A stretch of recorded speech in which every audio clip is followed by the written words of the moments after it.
तर मित्रांनो, आज आपण लागण करण्यासाठी जात आहोत. तर आपण आलो आहोत आपल्या शेतामध्ये. शेतामध्ये सध्या आहे तंबाखू. हे पीक अतिशय चांगल्या पद्धतीने आलेलं आहे. तंबाखूची पाने म्हणा, उंची म्हणा, जाडी म्हणा, चांगल्या पद्धतीने आहे. ऊस लावण्यापूर्वी आपण थोडीशी शेताची मशागत करावी लागते. पाण्यासाठी जे बांध करतात किंवा कट्टे लावतात, तर त्यासाठी आपण थोडीशी कट्ट्यांना माती लावून घ्यायची आहे अशा पद्धतीने. आणि कट्ट्यांना, कारण पाणी आल्यानंतर कट्टा फुटू नये यासाठी आपण हे माती लावून घेत आहोत. तर आपल्याला लागलेली आहे थोडीशी भूक, त्यासाठी आपण चकोतेवाल्यांचा कोल्हापुरी भडंग हा खाऊया. आणि आता आपण आलेलो आहोत मोळ्या वडवण्यासाठी. तर आपण मोळ्या आता वडवत आहोत शेतामध्ये.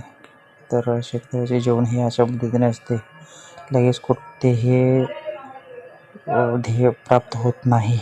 तर आपण आता ऊसाचे 2-2 डोळ्यांच्या कांड्या मारून घेऊया आणि त्या पद्धतीने लावण करायची आहे. तर अशा पद्धतीने हे कटिंग केलेले ऊस आपल्याला पाहायला मिळतील. तर वाजलेले आहे दुपारचे 2. आता आपण जेवणासाठी काढलेले आहेत ते बघूया घरून. तर आणलेले ही भाकरी, आम्ही 2 जण आहोत.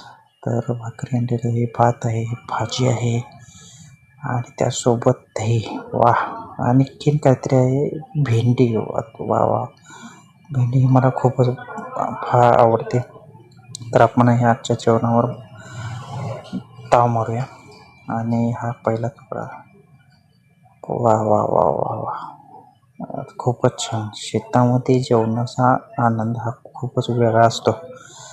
तर हा व्हिडिओ आवडला असेल तर नक्की लाईक, सबस्क्राईब करा.